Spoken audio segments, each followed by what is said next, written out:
بسم اللہ الرحمن الرحیم رب زدنی علما۔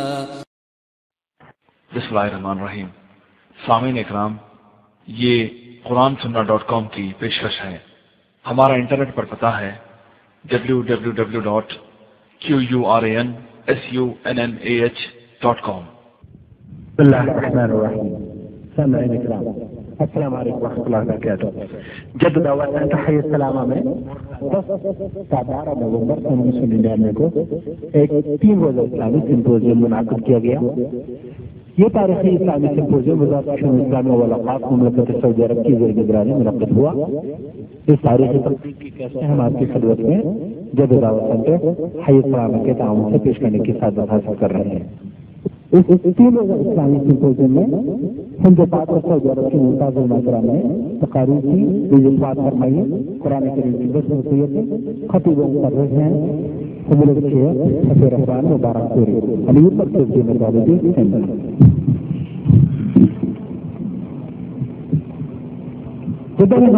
کی کتاب حاصل کرنے کے لیے رابطہ فرمائیے۔ Phone number 2319084۔ ہندوستان میں ہم سے رابطہ فرمائیے۔ دارالکتب الاسلامیہ 419 اردو مارکیٹ گلی منڈیا جامع مسجد دہلی۔ Phone number 3269122۔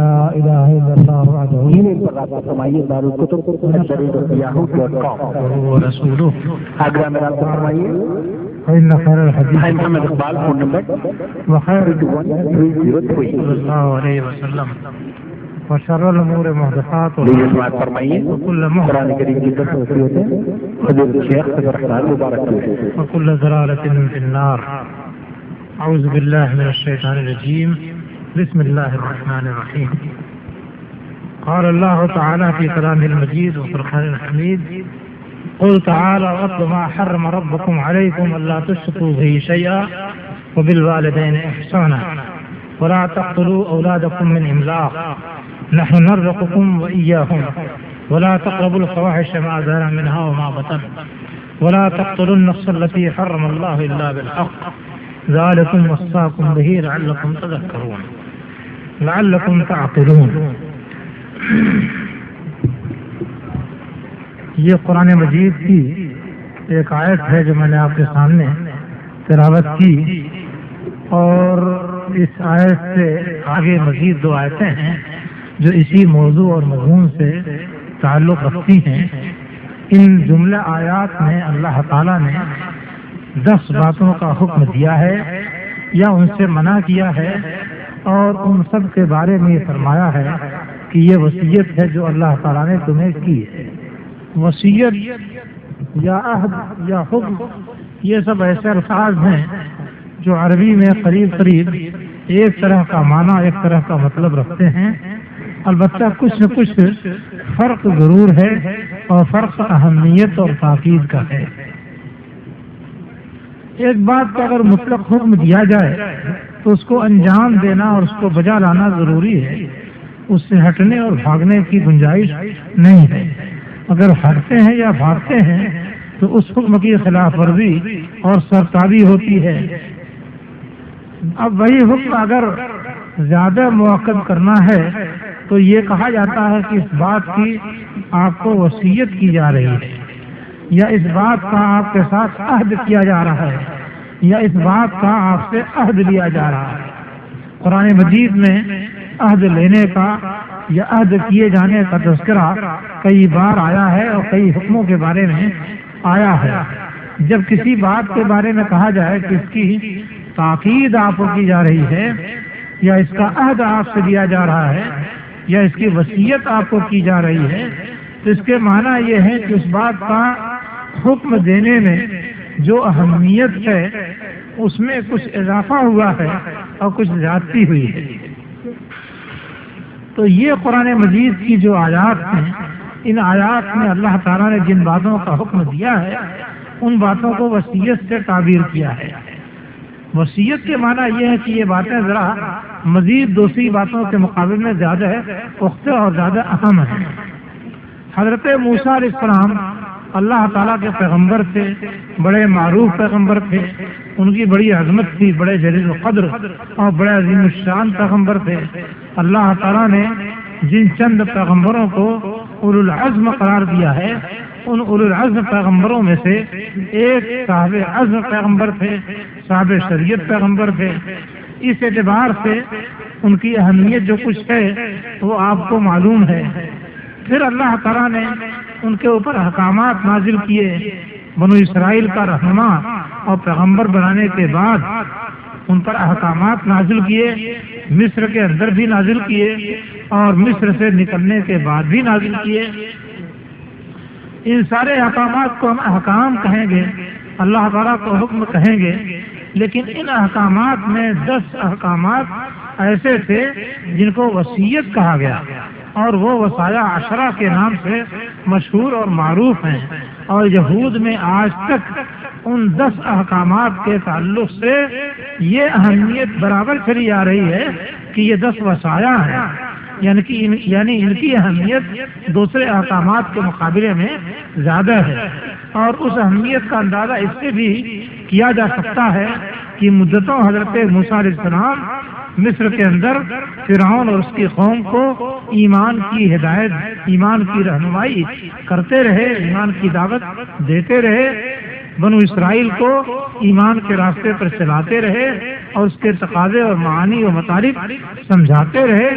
اس کے بعد وہ وقت آیا جب وہ مصر سے نکل کر کے باہر کی دنیا میں آئے، صحرائے سینا میں پہنچے، فرعون اور اس کی قوم کو غرق کیا گیا، بنو اسرائیل کو نجات دی گئی۔ یہ وقت آیا، یہ وقت اور اس کی تفصیلات آپ کو معلوم ہیں۔ جب آپ وہاں سے نجات پا کر کے صحرائے سینا میں آ گئے، اور وہ بھی صحرائے سینا کے کنارے نہیں بلکہ صحرائے سینا میں مغربی کنارے سے چلتے ہوئے وسط کے قریب پہنچے ہیں، تو وہاں پر وہ پہاڑی ہے جس کو طور کہا جاتا ہے۔ طور پہاڑی کے دامن میں یا اس کے قریب جب پہنچے ہیں تو اللہ تعالیٰ نے حضرت موسیٰ علیہ السلام کو اپنے پاس حضوری کے لیے بلایا۔ یہ معنی نہیں تھا کہ وہاں اللہ تعالیٰ خلوت میں کسی جگہ رہتا تھا، یہ معنی نہیں، بلکہ پوری قوم سے کٹ کر کے اور علیحدہ ہو کر کے وہ اللہ تعالیٰ کی یاد میں ایک جگہ آ کر کے گویا معتکف ہو جائے۔ جس طرح سے اعتکاف کرنے والا مسجد میں بیٹھتا ہے اور باقی دنیا سے کٹ کر کے علیحدگی اختیار کر کے اللہ تعالیٰ سے اللہ تعالیٰ کا ذکر کرتا ہے اور اس سے گویا راز و نیاز کرتا ہے، اسی طریقے سے موسیٰ علیہ السلام کے لیے یہ چیز مقرر کی گئی کہ وہ اپنی قوم سے کٹ کر کے محض اللہ تعالیٰ کے ذکر و فکر میں لگ جائے۔ اس کے لیے اللہ تعالیٰ نے وقت مقرر کیا، وَوَعَدْنَا مُوسَىٰ 30 لَيْلَةً وَأَتْمَمْنَاهَا بِعَشْرٍ فَتَمَّ مِيقَاتُ رَبِّهِ 40 لَيْلَةً، کہ ہم نے موسیٰ سے 30 راتوں کا وعدہ کیا، یعنی 30 دن رات اپنی قوم سے کٹ کر کے اللہ تعالیٰ کی طرف متوجہ ہونے اور اس کے ذکر و فکر میں مشغول ہونے کی بات طے کی۔ اور جب موسیٰ علیہ السلام پہنچے تو اس میں 10 دن کا اور اضافہ کر دیا گیا، فتم میقات ربہ 40 لیلہ۔ اس طرح سے اللہ تعالیٰ کا مقرر کیا ہوا وعدہ اور اس کا وقت 40 رات پورا ہوا۔ تو یہ 40 رات تک شب و روز اپنی قوم سے کٹے ہوئے اور اللہ تعالیٰ کے ذکر و فکر میں مشغول رہے۔ اس کے بعد اللہ تعالیٰ نے ان کو لکھی ہوئی توریت دی۔ یہ خاص بات تھی جو حضرت موسیٰ علیہ السلام کے ساتھ ہوئی اور دوسرے پیغمبروں کے ساتھ یہ بات نہیں ہوئی کہ اللہ تعالیٰ نے موسیٰ علیہ السلام کو لکھی ہوئی توریت دی۔ لکھی ہوئی توریت دینے کا مطلب یہ نہیں ہے کہ اس قرآن مجید کی طرح توریت کا ایک پورا نسخہ دیا گیا جو کہ بھرپور تھا اور اتنا موٹا تعداد تھا اور ساری باتیں اس میں لکھی ہوئی تھیں، اس کے یہ معنی نہیں تھے۔ موسیٰ علیہ السلام کو پتھر کی تختیوں پر چند وصیتیں لکھ کر کے دی گئی، اور یہ وصیتیں کیا تھیں؟ یہی 10 وصیتیں تھیں۔ موسیٰ علیہ السلام کو پتھر کی تختیوں پر چند وصیتیں لکھ کر کے دی گئیں اور یہ کل وصیتیں 10 کی 10 تھیں۔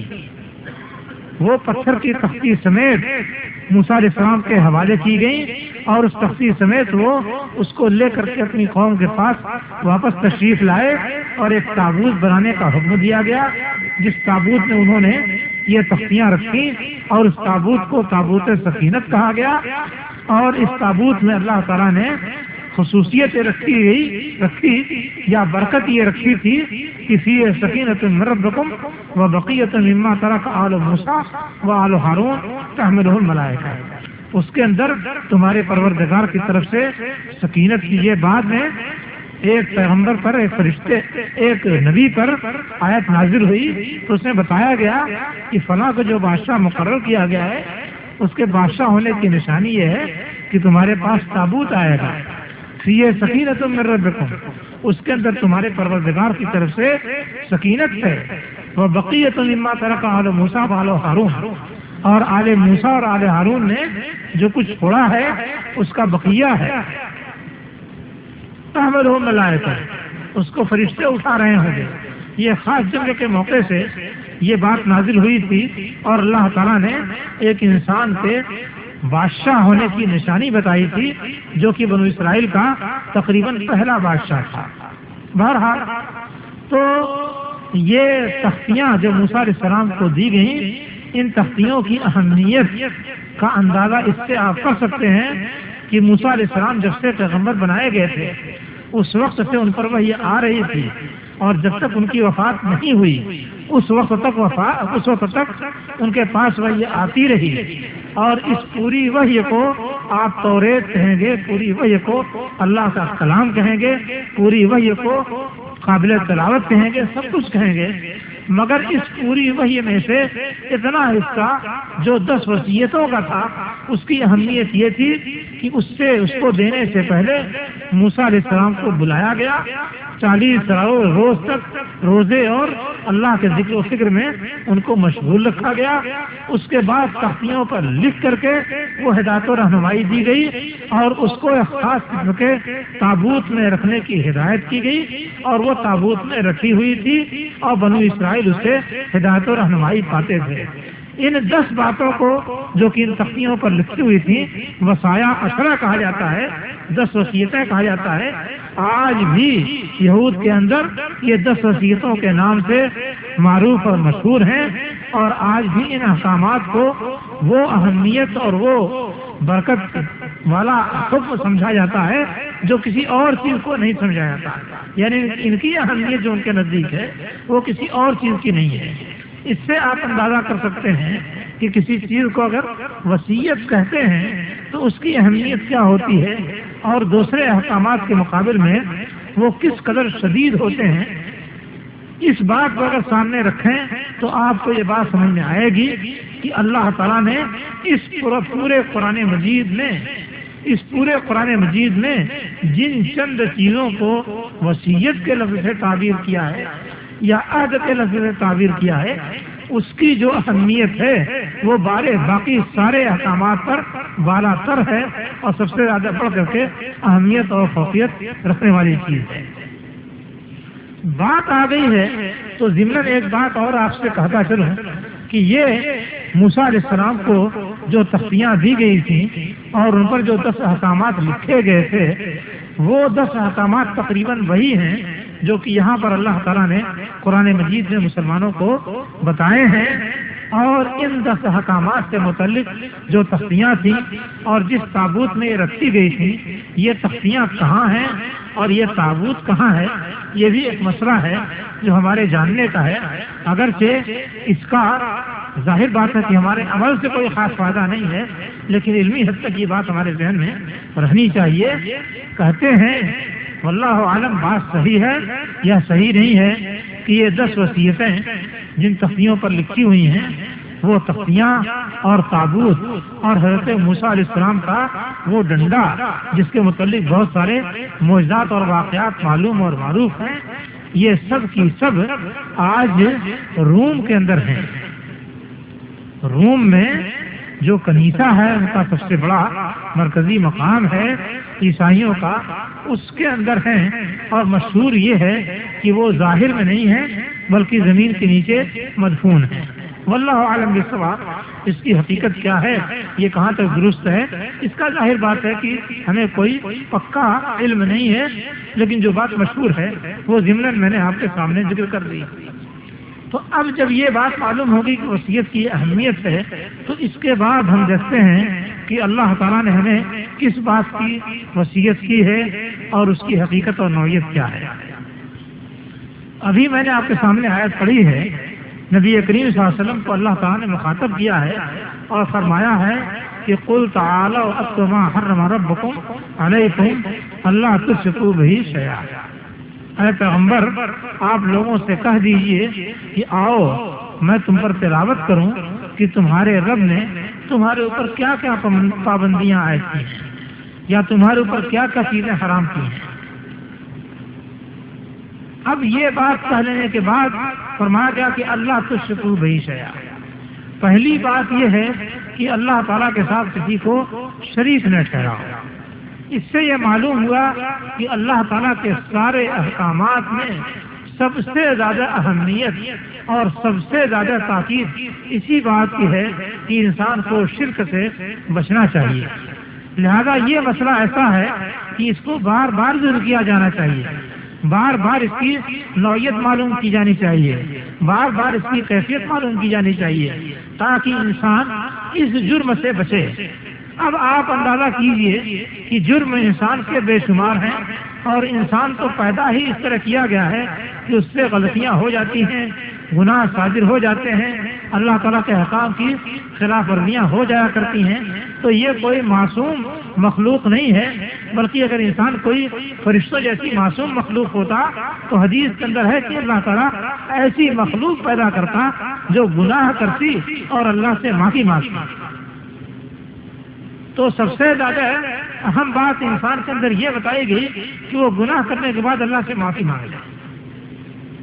اللہ تعالیٰ چاہتا ہی یہ ہے کہ ایسی مخلوق ہو جس کے اندر گناہ کرنے کی بھی صلاحیت ہو اور معافی مانگنے کی بھی صلاحیت ہو، اس سے گناہ بھی صادر ہو اور وہ معافی بھی مانگے، دونوں باتیں ہیں۔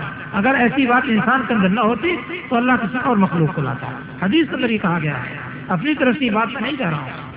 تو یہ چیز تو اللہ تعالیٰ نے پہلے سے انسان میں رکھ دی، لیکن جس غلطی کے بارے میں ان سارے گناہوں، ساری برائیوں اور ساری کوتاہیوں میں وہ گناہ اور وہ کوتاہی اور وہ برائی جس کے بارے میں اللہ تعالیٰ کا یہ اعلان ہے کہ اس کو معاف نہیں کیا جائے گا، یہ صرف ایک گناہ ہے، شرک کا گناہ ہے۔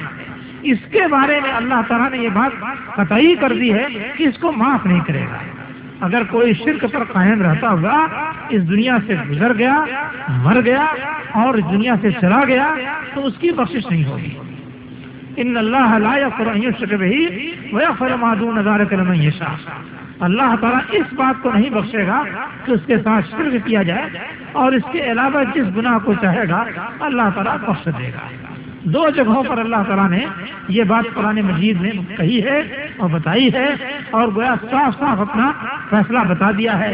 گویا چوری ہے، ڈاکہ ہے، قتل ہے، زنا ہے، لوٹ مار ہے، اس طرح کے بڑے بڑے جرائم ہیں اور بڑے بڑے ہنگامے اور فساد ہیں کہ جن کی ہنگامہ خیزی اور فساد کو دیکھ کر کے اچھے اچھے لوگوں کے رونگٹے کھڑے ہو جائیں، ان سب کے بارے میں اللہ تعالیٰ نے اس بات کی گنجائش رکھ دی ہے کہ اسے معاف کر سکتا ہے۔ یہ ضروری نہیں کہ معاف کرے، یہ بات یاد رہے کہ یہ ضروری نہیں کہ اللہ تعالیٰ معاف کرے، لیکن گنجائش رکھی ہے، امکان ہے۔ تو ہر گناہ کے بارے میں اللہ تعالیٰ نے گنجائش رکھ دی ہے، اس بات کا امکان رکھ دیا ہے کہ اسے اللہ تعالیٰ معاف کر سکتا ہے، بخش سکتا ہے، کسی بھی ہیلے سے، کسی بھی بہانے سے، کسی بھی سبب سے۔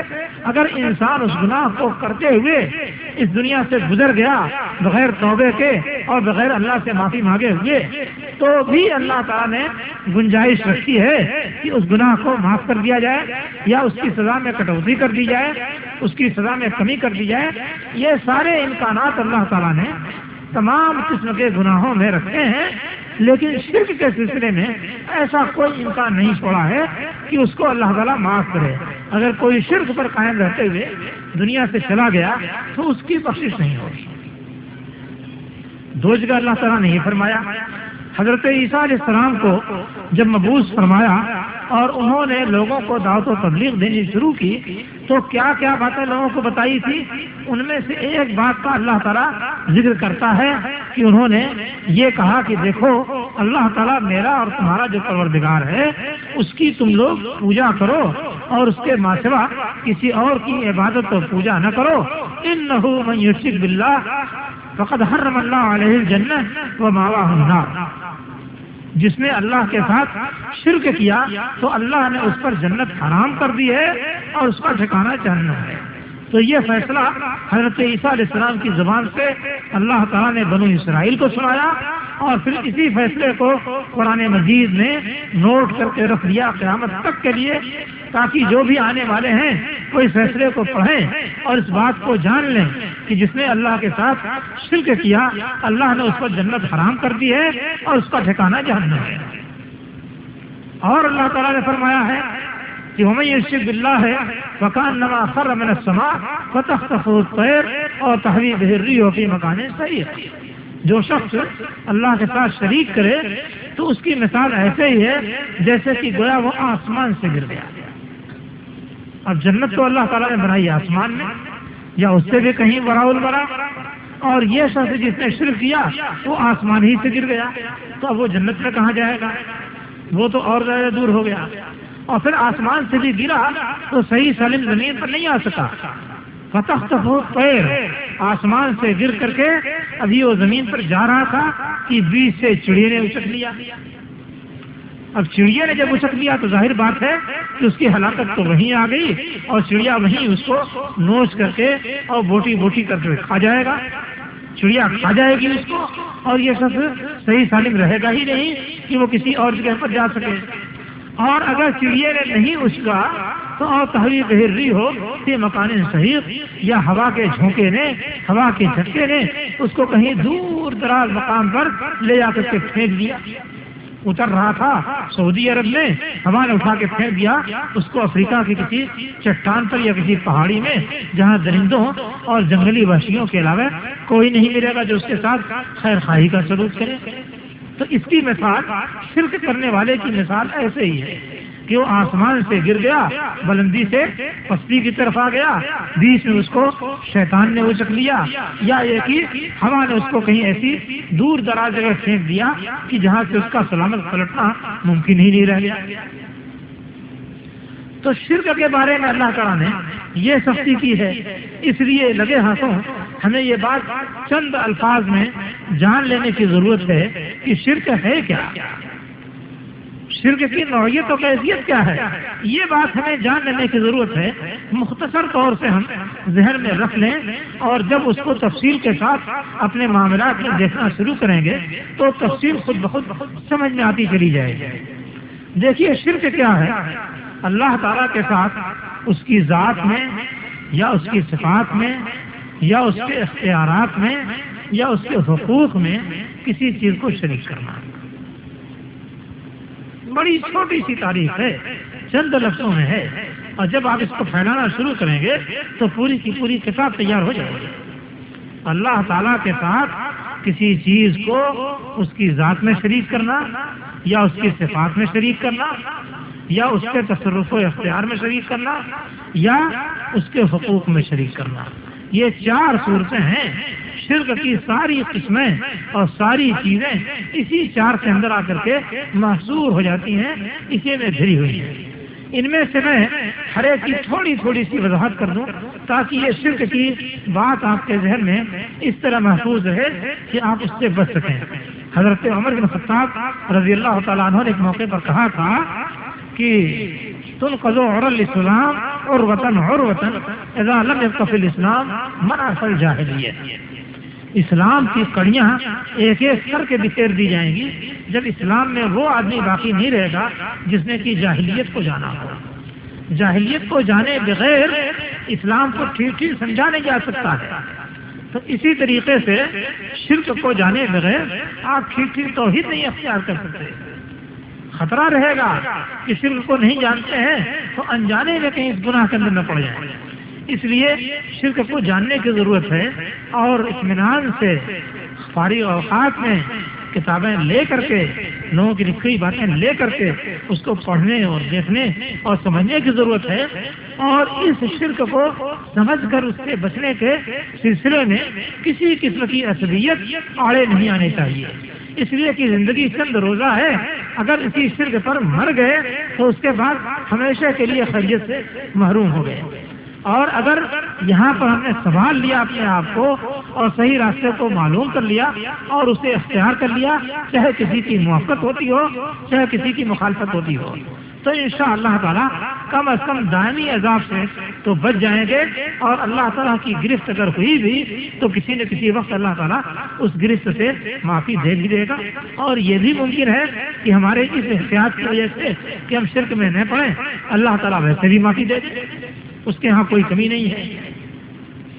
تو اللہ تعالیٰ کی ذات میں کسی کو شریک کرنے کا معنی کیا ہے؟ پہلے اس کو آپ سمجھ لیجئے۔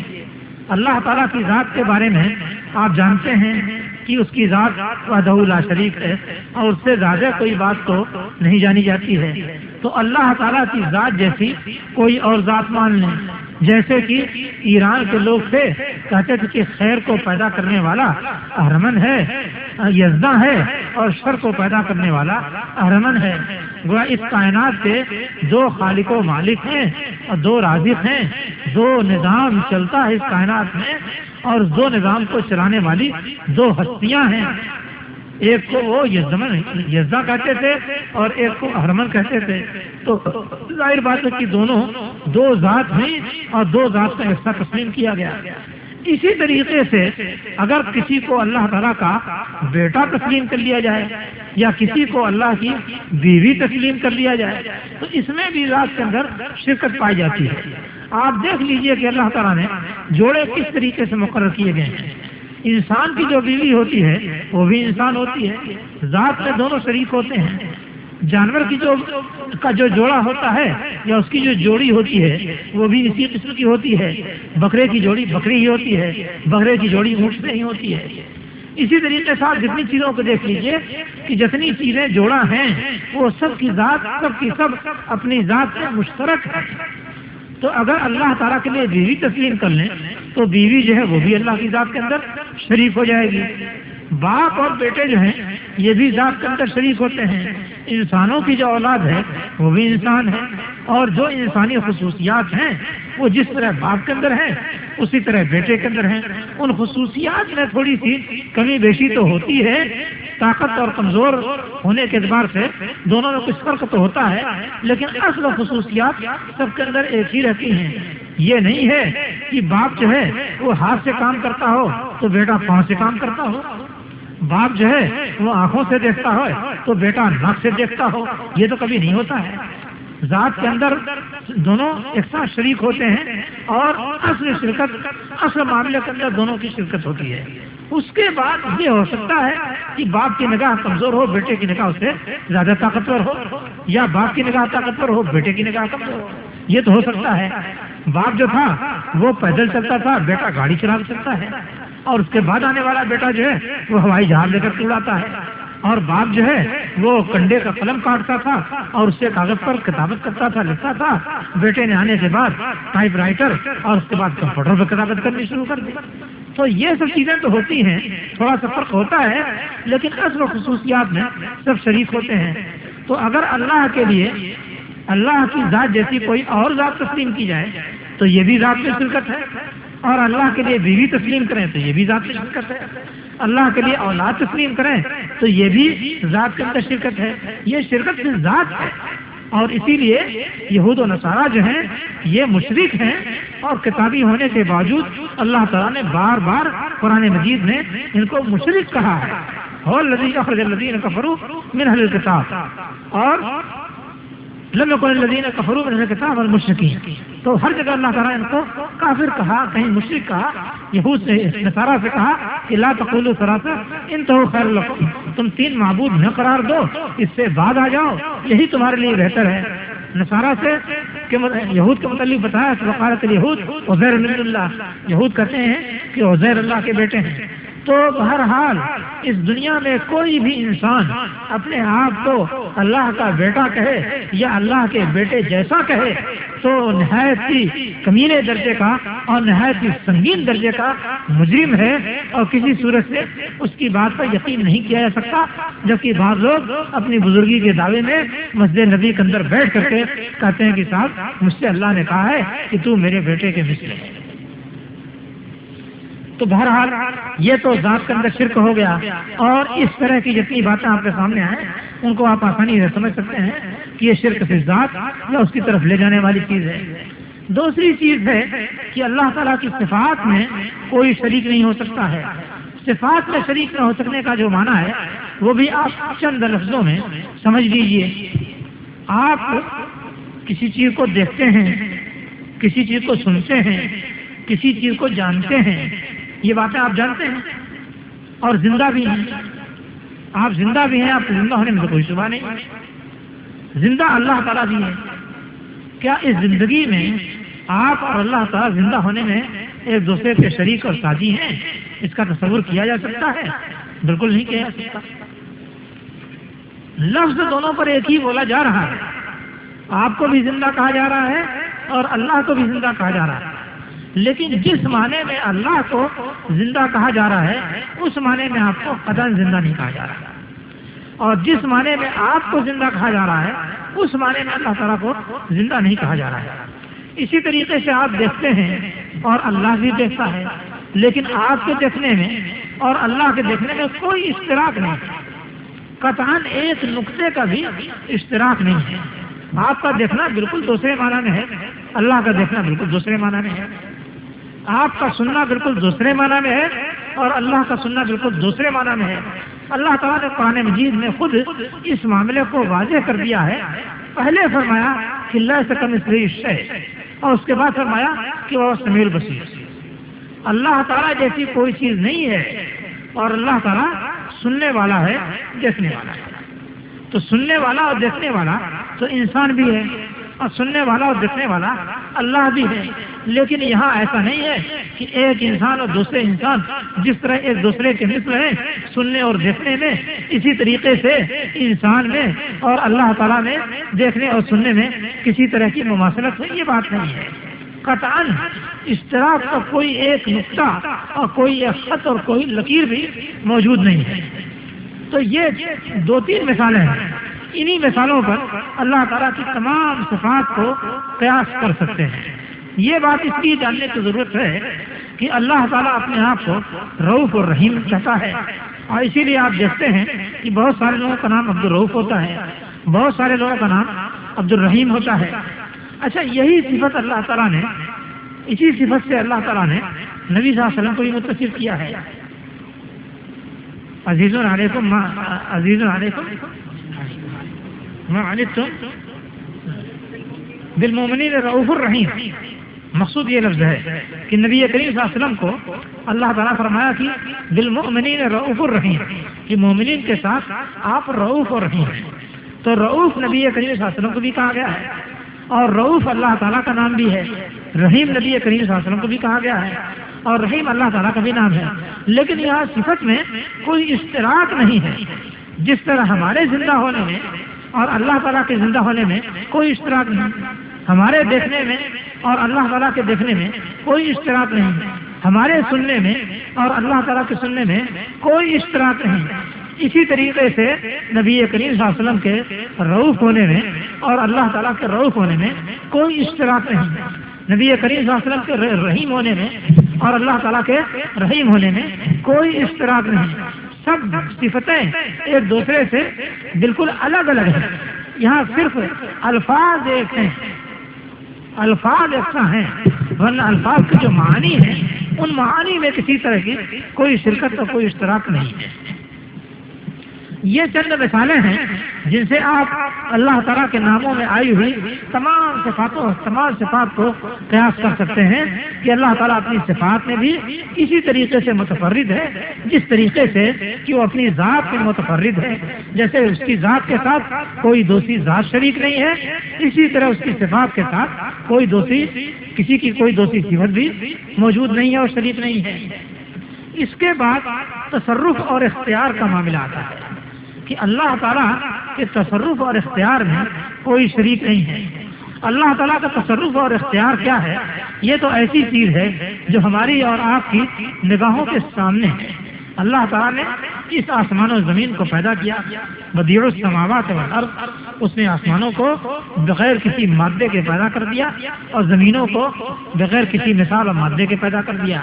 اگر اس کا کوئی مادہ جانا جاتا ہے تو مادہ بھی اسی نے پیدا کیا ہے، اس لیے آسمان و زمین کا وہ بدیع ہے، مبدع ہے۔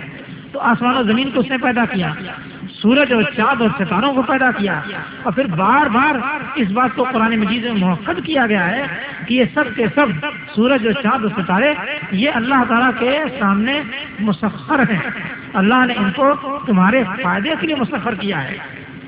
چاند اپنا کام کر رہا ہے، اس پر آپ کو کوئی اختیار نہیں ہے، لیکن اس کا فائدہ آپ کو پہنچ رہا ہے۔ سورج اپنا کام کر رہا ہے، اس پر آپ کو کوئی اختیار نہیں ہے، لیکن اس کا فائدہ آپ کو پہنچ رہا ہے۔ لیکن جو وہ کام کر رہا ہے، جہاں سے چل رہا ہے، جہاں تک جا رہا ہے، وہ کیسے جا رہا ہے؟ اللہ تعالیٰ نے اس کے لیے مسخر کر رکھا ہے، اللہ نے اس کو اس کا پابند کر رکھا ہے۔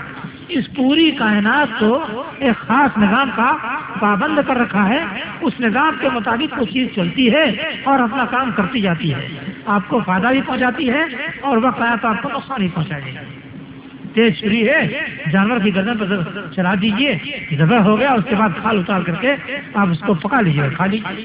ذرا اپنی گردن پہ چلا کے دیکھیے، آپ خود ذبح ہو جائیں گے، بچ نہیں سکتے۔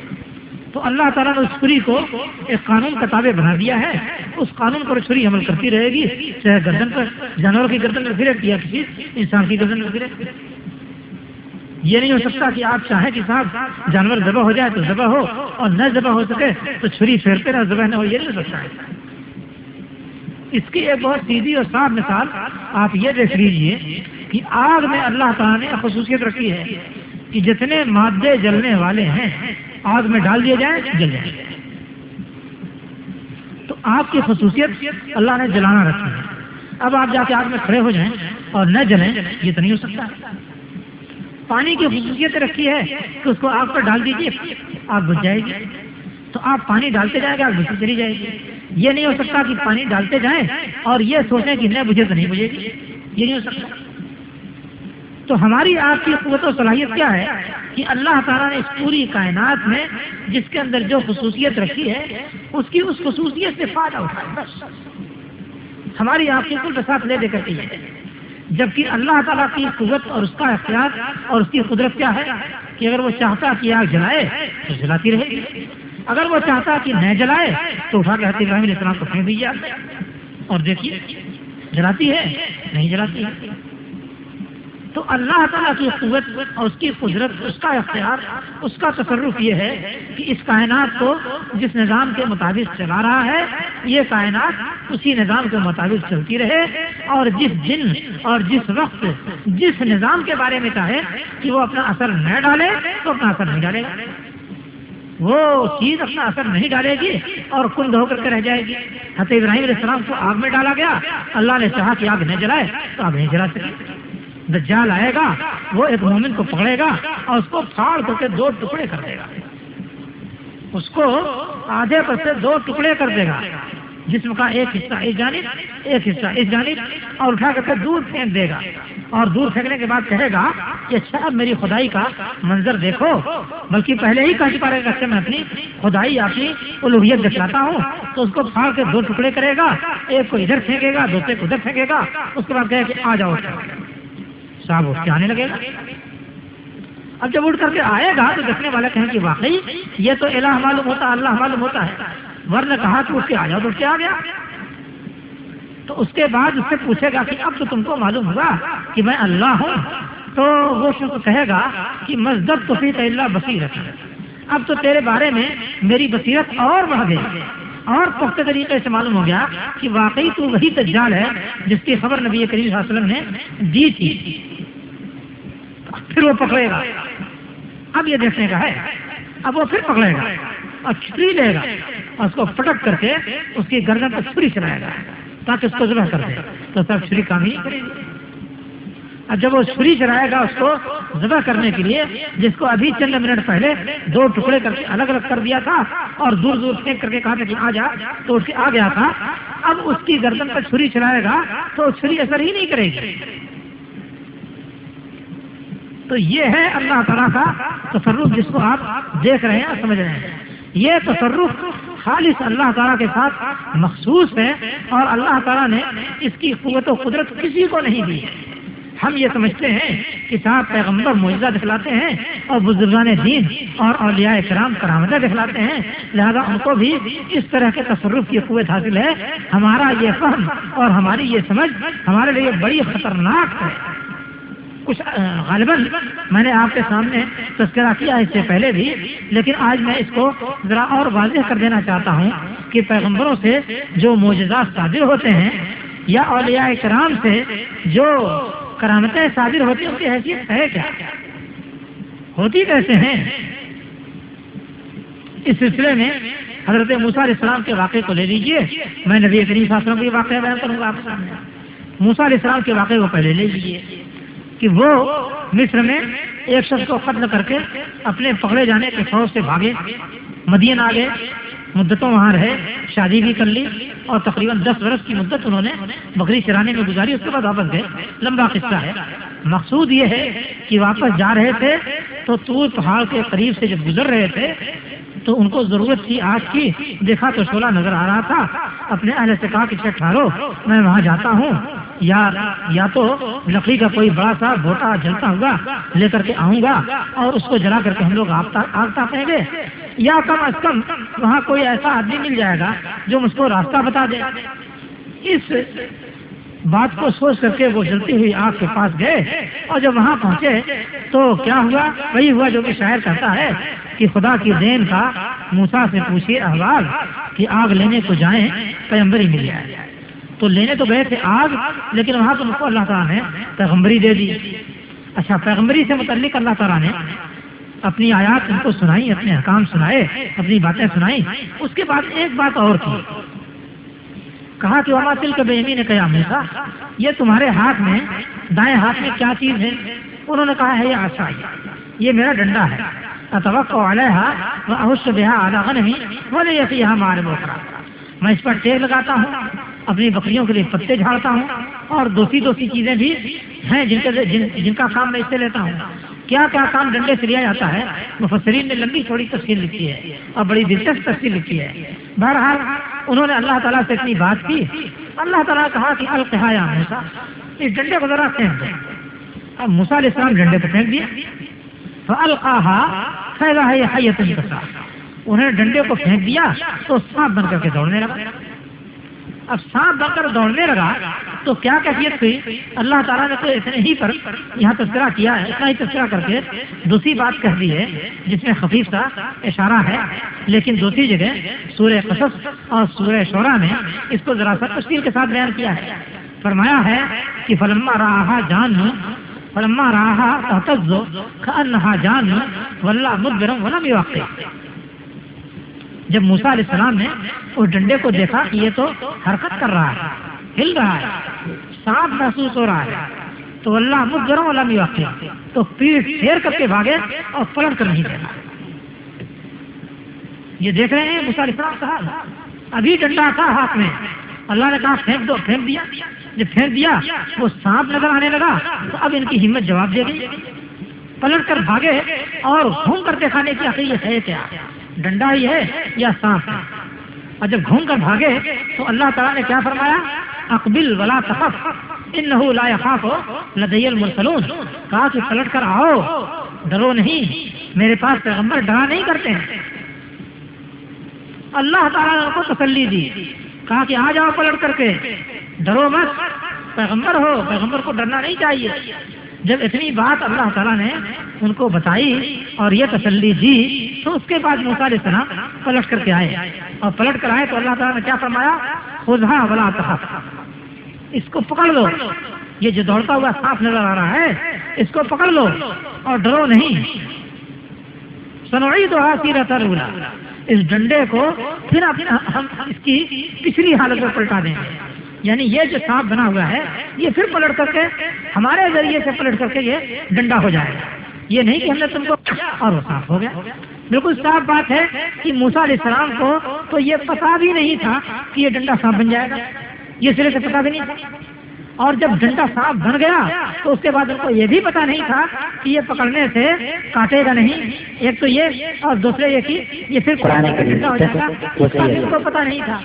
جب ڈنڈا پلٹ کرتے تو نہیں ہوا. اللہ تعالیٰ کہتا ہے کہ ہم اس کو تب